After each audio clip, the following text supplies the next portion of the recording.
आदाब, मैं हूं शकील अहमद और आप देख रहे हैं न्यूज़ मैक्स। न्यूज़ मैक्स के खास प्रोग्राम खबर से आगे में आपका खैर मकदम है। हमारे साथ दो खास मेहमान आज मौजूद हैं। जिस तरह से 5 सूबों का रिजल्ट आया है और उसमें जो बड़े राज्य हैं हिंदुस्तान के, चाहे वो उत्तर प्रदेश की बात करें या उत्तराखंड की, दोनों ही जगह बीजेपी सरकार बना रही है। उसके अलावा 3 राज्य हैं, गोवा, मणिपुर और पंजाब में कांग्रेस सरकार बनाने जा रही है। तकरीबन गोवा और मणिपुर को अगर देखा जाए तो वहां पर थोड़ी बहुत मेहनत जो अन्य लोग हैं, जो अदर्स पार्टी हैं, उनके साथ मिलकर सरकार बनानी पड़ेगी। हमारे साथ इस पूरे मौजू पर बात करने के लिए 2 खास मेहमान स्टूडियो में मौजूद हैं। जनाब आले मोहम्मद इकबाल साहब जो सिटी जोन के चेयरमैन हैं और कांग्रेस लीडर हैं। उसके साथ ही शबनम खान साहिबा हमारे साथ मौजूद हैं जो ह्यूमन राइट्स एक्टिविस्ट हैं। उनको आप अक्सर जो है चैनल्स पर देखते रहते हैं। शबनम साहब, आपसे मैं शुरू करूंगा। शबनम साहिबा, किस तरह से आप इन रिजल्ट्स को देखती हैं? देखिए, अच्छे रिजल्ट्स आए जो जनता चाहती थी, जो जनता के मन में था, जनता जिसको जनाधार देना चाहती थी, जनता ने खुलकर वोट किया। चाहे आप हम पंजाब की बात करें, चाहे आप हम उत्तर प्रदेश की बात करें या गोवा और मणिपुर की बात करें, तो जनता के आगे आपको सबको नतमस्तक होना पड़ता है। हाँ, उत्तर प्रदेश का थोड़ा अचरज भरा सब लोगों को लग रहा है, लेकिन कोई बात नहीं। जनता का अगर ये निर्णय है तो सबको मान्य होना चाहिए। इसमें ऐसे हो गया या वैसे हो गया वाली बात ही नहीं है। यहाँ पर तो सीधी सीधी बात है कि जनता ने अपने मताधिकार का प्रयोग किया और हर राज्य में दिल खोलकर मतदान किया। मणिपुर में तो बहुत ज्यादा तादाद में, शकील भाई अगर आपको याद हो तो, मतदान हुआ था। तो मुझे लगता है हमें सबका स्वागत करना चाहिए और भारतीय जनता पार्टी को मुबारकबाद देनी चाहिए जहां उनकी सरकार बन रही है, और जहां कांग्रेस की बन रही है वो भी अपने उतने ही अधिकारी हैं मुबारकबाद के। सबने मेहनत की, फल सबके सामने है। आले साहब, जिस तरह से हमारी इलेक्शन से पहले भी आपसे बात हुई थी, यहीं स्टूडियो में आए थे और आपका दावा था कि कांग्रेस समाजवादी के साथ उत्तर प्रदेश में बहुत अच्छा करने जा रही है, लेकिन जो रिजल्ट आए हैं वो बिल्कुल बरअक्स हैं उसके। देखिए, कहीं ना कहीं यूपी के चुनाव को देश के प्रधानमंत्री ने कम्युनल बनाने की कोशिश की गई। आज देश के प्रधानमंत्री का स्तर इतना नीचे गिर गया कि आप इतिहास उठा के देख लीजिए, किसी भी प्रधानमंत्री ने कभी भी ऐसी भाषा का प्रयोग नहीं किया। कहाँ पर आप कब्रिस्तान से लेकर शमशान घाट तक पहुँच जाते हो और आप त्योहारों पे आ जाते हैं तो आपकी पूरी कोशिश रहती है कि इनडायरेक्ट वे में कि और तमाम वो जो बीजेपी और आरएसएस की एक अपनी थिंकिंग होती है कि इनडायरेक्ट वे के अंदर कहीं ना कहीं कम्युनल बनाओ। तो खुले तौर पे नहीं, मगर इनडायरेक्ट वे के अंदर इन्होंने, भारतीय जनता पार्टी ने और इनकी तमाम फोर्सेस ने इसको पूरे चुनाव को कम्युनल किया और कहीं ना कहीं ये अपने आप में एक सवालिया निशान खड़ा होता है। और दूसरी चीज़ ये भी है कि कहीं ना कहीं एंटी इनकम्बेंसी का भी शिकार होना पड़ा है समाजवादी पार्टी को। और मगर हमें उम्मीद है कि कहीं ना कहीं अभी हम इस शिकस्त से हम अभी अपना मनोबल हमने हारा नहीं है और हमारा मिशन सन 2019 का जो आम चुनाव है उसके अंदर हम भारी भरकम तरीके से हम आगे बढ़ेंगे और इस फोर्सेस को, जो सांप्रदायिक ताकतों को बढ़ावा देनी है, कम्युनल फोर्सेस को मुंह तोड़ जवाब देने के लिए हम एकजुट होकर फिर यूपी की खिदमत करेंगे और 2019 के चुनाव को हम ज़बरदस्त तरीके से जीत के आएंगे। जो रिजल्ट आए हैं उससे, जिस तरह से समाजवादी पार्टी पिछली बार जिस तरह से 224 सीटें आई थी, लेकिन इस बार बिल्कुल सिमट गई है, 58 सीटों के पर तकरीबन सिमट गई है। और आपकी अगर बात करें यानी कांग्रेस की, तो 28 सीटें पिछली बार थी, इस बार 8 सीटों पर कांग्रेस सिमट गई है। तो जिस तरह से इतना कम वोट आए हैं, तो ये भी माना जा रहा है कि अगर कांग्रेस अकेले जाती उत्तर प्रदेश में तो शायद ये हाल कांग्रेस का ना होता, क्योंकि अखिलेश का जो दावा था उसको कहीं ना कहीं नाकाम हो रहा था। और खासतौर से अगर मुसलमानों की बात करें तो मुसलमान का ये कहना था कि उत्तर प्रदेश में इतने फसादात हुए हैं, मुजफ्फरनगर फसाद हुआ है, तो इस वजह से मुस्लिम जो है उनसे कटा और काफी मुस्लिम बीएसपी की तरफ गया। देखिए, गया काफ़ी मुस्लिम गया, उसके बावजूद आज उसी बहुजन समाज पार्टी की आज सुप्रीमो आज खुद बोल रही हैं, कहीं ना कहीं एक सवालिया निशान ईवीएम मशीन पे खड़ा कर रही हैं। वो कहीं ना कहीं इतनी बड़ी लीडर अगर आज बोल रही हैं कि उन रियासतों में जहाँ पर, उन जगहों के अंदर, उन शहरों में, उन गली कूचों के अंदर जहाँ पर मतलब एक टाइम मुस्लिम वोटेज जो सिर्फ बीएसपी को जाता था, समाजवादी को, कांग्रेस को जाता था, आज क्या वजह है कि उस जगह से भारतीय जनता पार्टी के नुमाइंदे जीत के आ रहे हैं? ये कहीं ना कहीं सवालिया निशान है। और कहते हैं कि जिसकी लाठी उसकी भैंस की, कहीं ना कहीं एक ऐसी चीज़ है कि शक की शोभा बन रही है, आम इंसान के अंदर भी बन रही है। तो इसके साथ देखिए एंटी इनकम्बेंसी होती है, जो सरकार रूलिंग करती है उसके साथ एंटी इनकम्बेंसी उसको सहनी पड़ती है। कहीं ना कहीं हो सकता है अखिलेश यादव को एंटी इनकम्बेंसी सहनी पड़ रही हो, उसकी वजह से एक तरफा एक ऐसा माहौल भी बना है। तो हम इसको नहीं समझते, इसको कोई एक ऐसी हार है। इसका विश्लेषण दोनों पार्टियां मिलकर करेंगी और हमें उम्मीद है आगे ये बेहतर मामला होगा और 2 सालों के अंदर आवाम को भी लग जाएगा कि भारतीय जनता पार्टी ने कितना किया यूपी के लिए और कितना करेगी। शबनम जी, इस उत्तर प्रदेश इलेक्शन की अगर बात करें, लोकसभा के 1 साल बाद से ही उत्तर प्रदेश इलेक्शन की तैयारियां शुरू हो गई थी और तमाम पार्टियों ने अपनी ताकतें वहां पर झोंकनी शुरू कर दी थी और इसको एक पैमाना माना जा रहा था 2019 का। अब जिस तरह से बीजेपी एकदम बहुत बड़ी तादाद में वहां पर आई है, 300 के करीब, 300 से ज्यादा सीटें जो है वहां पर आ रही हैं, तो आप इसको किस तरह से देखते हैं? 2019 के हालात किस तरह के होंगे और इसमें किसको पूरा इस जीत का श्रेय जाना चाहिए? शकील भाई देखिए, मैं हमेशा आपके माध्यम से कहती हूँ कि राजनीति का मतलब ही है राज करने के लिए आप नीति तैयार करें।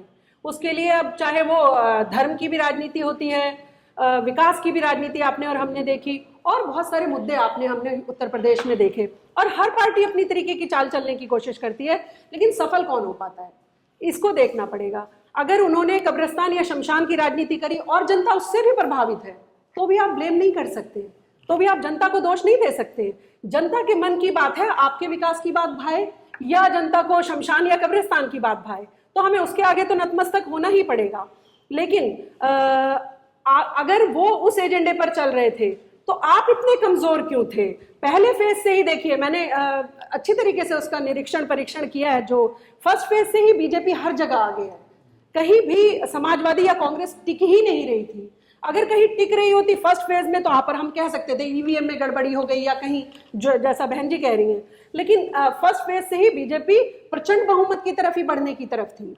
बल्कि मुस्लिम जहां बहुल क्षेत्र थे वहां भी भारतीय जनता पार्टी ने बहुत अच्छा किया। तो इस तरह से पंजाब में कांग्रेस ने बहुत अच्छा किया। तो आपको क्या लगता है कि मुस्लिम वोट भी बीजेपी को गया है? मैं खुद बहुत उत्तर प्रदेश में घूमी हूँ चुनाव के दौरान, मैंने देखा है कि मुस्लिम किस तरीके से मोदी की तरफ अच्छा सोच लेकर जा रहे थे और वोट डालना चाह रहे थे। ये कहीं ना कहीं कांग्रेस और सपा की खामी थी, ये उन लोगों को पकड़ नहीं पाए। जो एंटी इनकम्बेंसी की बात आप और हम करते हैं वो होती है, इतनी खतरनाक एंटी इनकम्बेंसी आपके खिलाफ कैसे हो गई? क्योंकि आपने जनता तक वो मैसेज नहीं पहुंचाया जमीन पर, आप हवाई बातें करते रहे। आपने अगर जमीन पर सारी बातें पहुंचाई होती तो मुझे लगता है कि वो भी रैली से अपनी बात कह रहे हैं, आप भी रैली से अपनी बात कह रहे हैं, वो रैली से भी जमीन तक पहुंचा रहे हैं, क्योंकि उनका एक एक कार्यकर्ता, एक एक एमपी, एक एक व्यक्ति लगा हुआ है।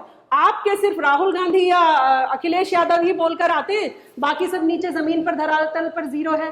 तो आपको नीचे काम करने की जरूरत थी, गली गली दरवाजा कुंडी खटखटाना पड़ता है वोटर का आपको। आपने वोटर के दिल तक दरवाजे की घंटी नहीं बजाई, आप सिर्फ ऊपर रैली की बात करते रहे। सिर्फ इतनी सी ही वजह है जो अखिलेश यादव को यह हार का मुंह देखना। आले साहब, एक बहुत बड़ी बात इन्होंने कही है जो कहीं ना कहीं ग्राउंड पर सही भी दिखाई देती है, क्योंकि उत्तर प्रदेश की अगर बात करें तो अमित शाह तकरीबन 6 महीने से उत्तर प्रदेश में डेरा डाले हुए थे और एक जो लिस्ट होती है वोटर लिस्ट, उसका एक पेज का इंचार्ज बनाया गया था। तकरीबन 60,000 लोग थे जो काम कर रहे थे उत्तर प्रदेश में पिछले 3 महीने से और एक एक वोटर के टच में थे, खासतौर से उन वोटर के टच में जो उनसे प्रभावित हो सकते हैं। तो इस तरह का काम ना तो कांग्रेस के जरिए किया गया, ना समाजवादी के जरिए किया गया, ना बीएसपी के जरिए किया गया। नहीं, देखिए, कांग्रेस पार्टी और समाजवादी पार्टी दोनों एक अलायंस हुए थे। ये नहीं कि दोनों पहली दफ़ा कोई इलेक्शन लड़ रहे हैं या इनकी ज़िंदगी का कोई पहला इलेक्शन था।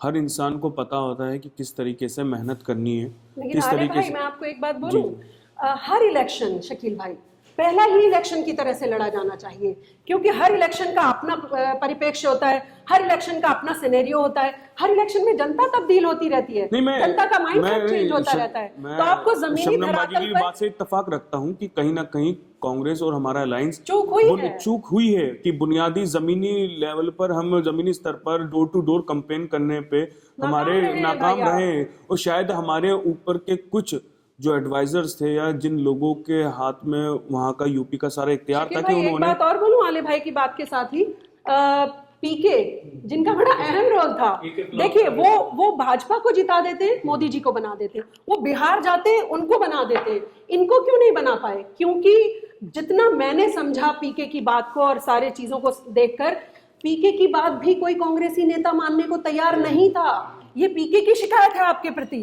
तो अपनी खामियों को हमेशा समझना चाहिए। नहीं, बिल्कुल और समझना इनको चाहिए। दूर करेंगे तो हाँ, बिल्कुल अभी इसको आपके दूर करना सामने चाहिए। पूरा भविष्य पड़ा है। ये हमारी पूरी कोशिश रहेगी कि इस तमाम चीज़ों को निकाल के लाया जाए, इसका एनालाइज किया जाए और कहाँ कहाँ कमियां रही हैं उसको दूर किया जाए। इसमें कितना आप राहुल गांधी को कितना जिम्मेदार मानते हैं? क्योंकि अभी जिस तरह से गुलाम नबी आजाद का बयान आया है वो ये कह रहे हैं कि राहुल गांधी इस पूरे मामले में कहीं पर जिम्मेदार नहीं है। लेकिन जिस तरह से यूपी में जो नारा दिया गया था वो दो लड़कों का नारा दिया गया था कि दो यंग जो पीढ़ी के हैं, चाहे वो अखिलेश की बात करें या राहुल की बात करें, वो दोनों ने कई रोड शो भी किए और उसके अलावा रैलियां भी की एक साथ, लेकिन उसके बावजूद जो यंग पीढ़ी थी उनको ये साथ पसंद नहीं आया।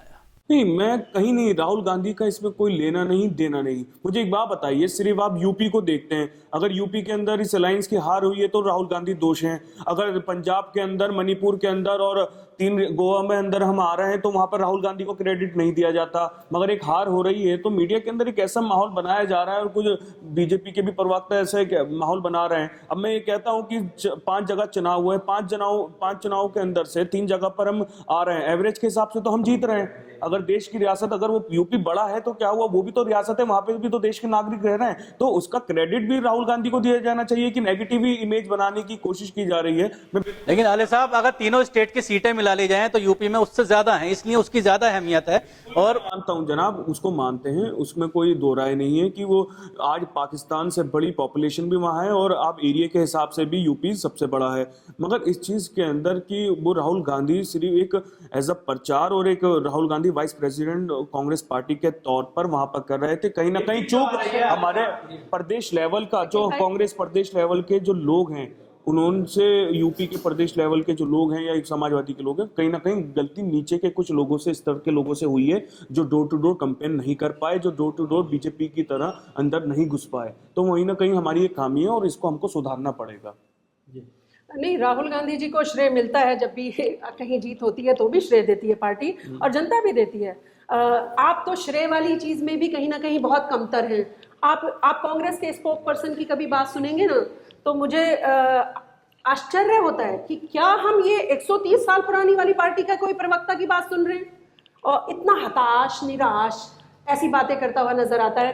तो मुझे लगता है कि आपको पूरा मंथन करने की जरूरत है आले भाई। कांग्रेस पार्टी को पूरा मंथन करना पड़ेगा कि हमारी कमियां कहां रह गई।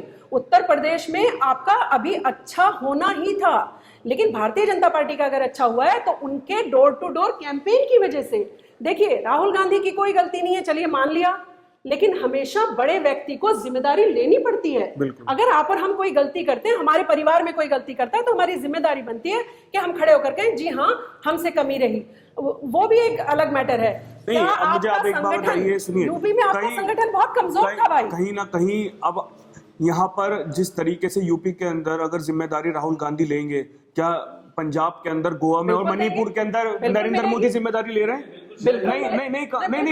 नहीं, अगर मैं ये पूछना चाह रहा हूँ, सुनिए, नहीं, हम तो कह रहे हैं, आपको खड़े होकर नहीं, तो ये बीजेपी, मैं तो ये चाहता हूँ, हम तो ये चाहते कि बीजेपी का ऑफिशियल बयान आए, उनके प्रवक्ता कहें कि जो हम पंजाब हार रहे हैं, मणिपुर हार रहे हैं और गोवा हार रहे हैं, उसकी जिम्मेदारी देश के प्रधानमंत्री नरेंद्र मोदी लेते हैं, अमित शाह लेते हैं। अगर वो आप विपक्ष में होते हैं ना, तब वो क्या कहते हैं या कहते हैं, शकील भाई, इस पर डिपेंड नहीं करता है। नहीं, आप कितनी पावर के साथ आप उसके खिलाफ अपनी बात रखते हैं, हम इसमें राहुल गांधी का कोई दोष नहीं है।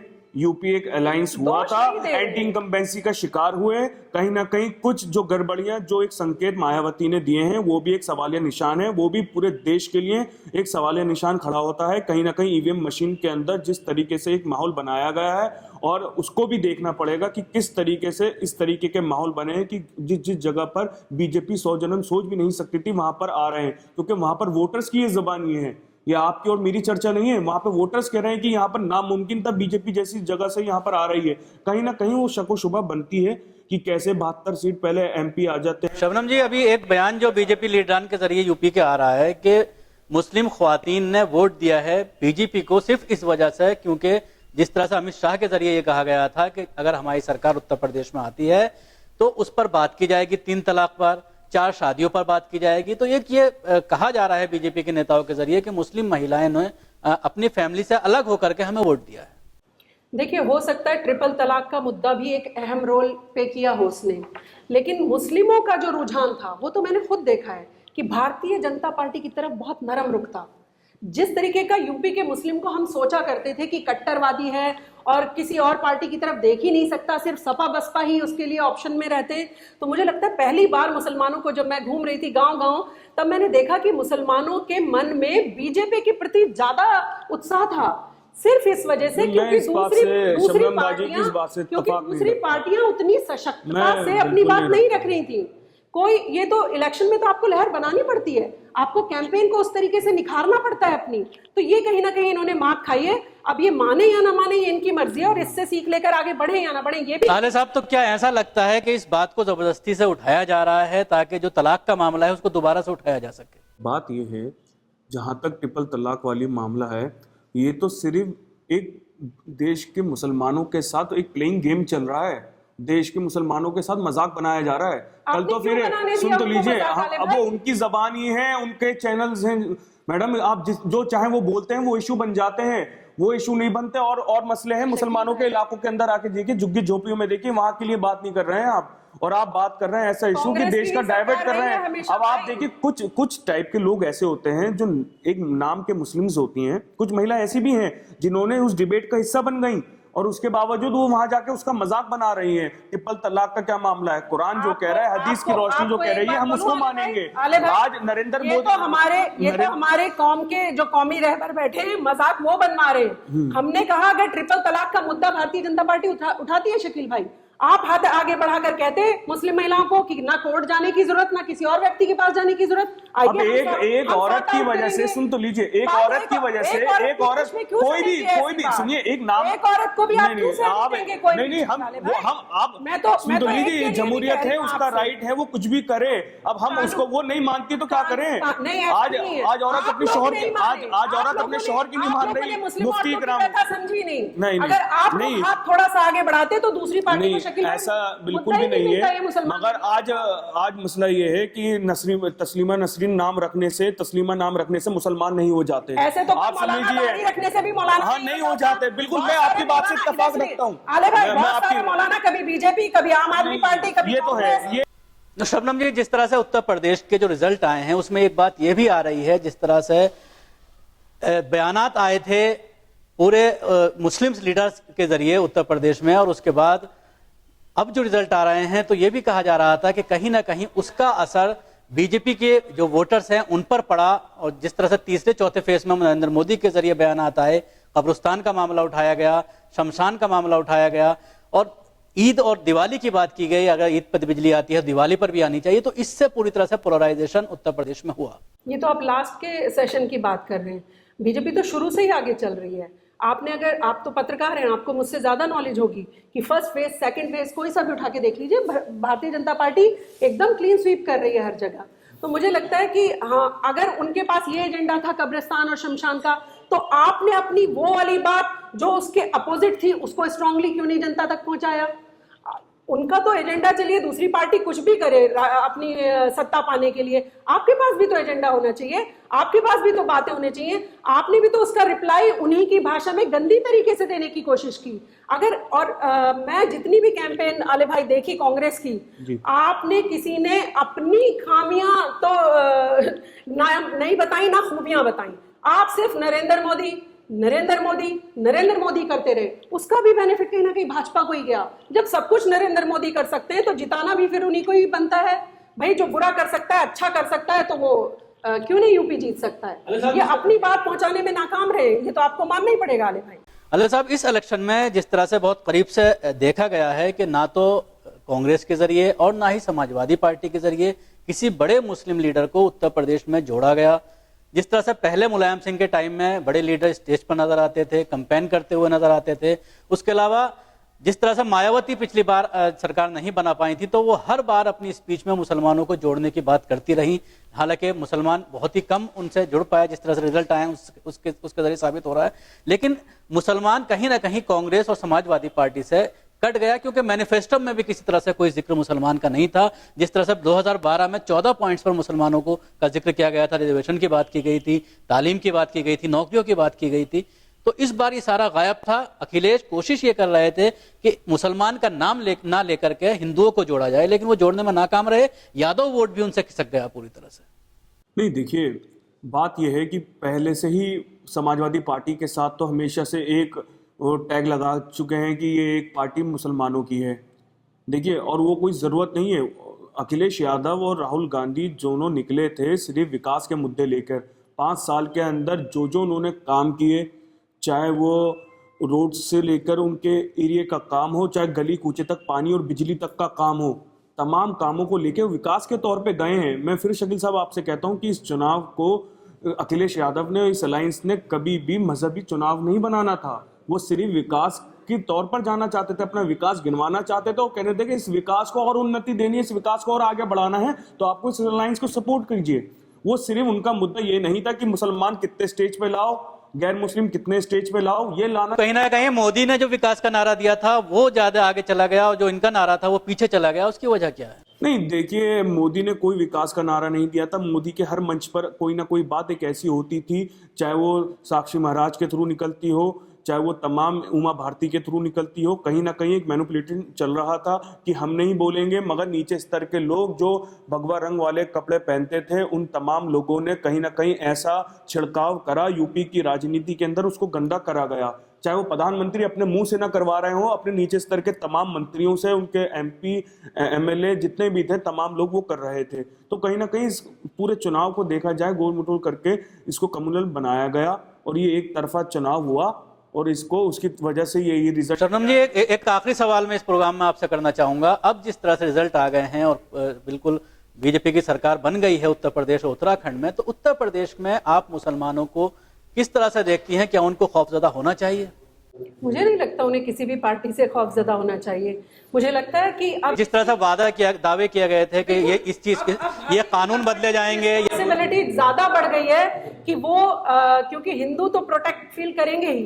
भारतीय जनता पार्टी की सरकार आई है, अब भारतीय जनता पार्टी की ड्यूटी बनती है कि वो मुस्लिमों को इतना प्रोटेक्शन दे ताकि वो सम्मान से और निर्भीक होकर उस राज्य में रह सके। ये आने वाला धीरे धीरे आपको 2-4 महीने जब बीतते जाएंगे सरकार के, ये आपको इलेक्शन से पहले जिस तरह से बयानात आ रहे थे बीजेपी लीडरान के जरिए कि वो बूचड़ खाने बंद कर देंगे। यहाँ पर हम केंद्र की भी बात करें तो केंद्र में भी बहुत सारे बयान आए थे जब लोकसभा के इलेक्शन हुए थे। उसके बाद आप पर हम देख रहे हैं इस तरीके की चीजें नहीं है।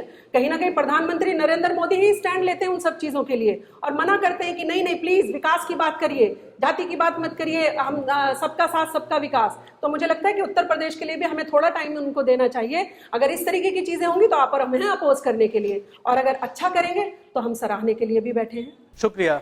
ये थी शबनम खान और आले मोहम्मद इकबाल साहब जो बता रहे थे कि किस तरह से उत्तर प्रदेश के रिजल्ट आए हैं, उनकी क्या वजह रही और कहाँ कांग्रेस ने या समाजवादी पार्टी या बहुजन समाज पार्टी कहाँ अपने प्रचार करने में या अपनी रणनीति में कहां पर नाकाम हुई और किस वजह से उत्तर प्रदेश में मोदी का जादू चला और जो रणनीति बनाई गई थी बीजेपी के जरिए, अमित शाह के जरिए, वो कहीं ना कहीं कामयाब होती हुई नजर आई। शुक्रिया।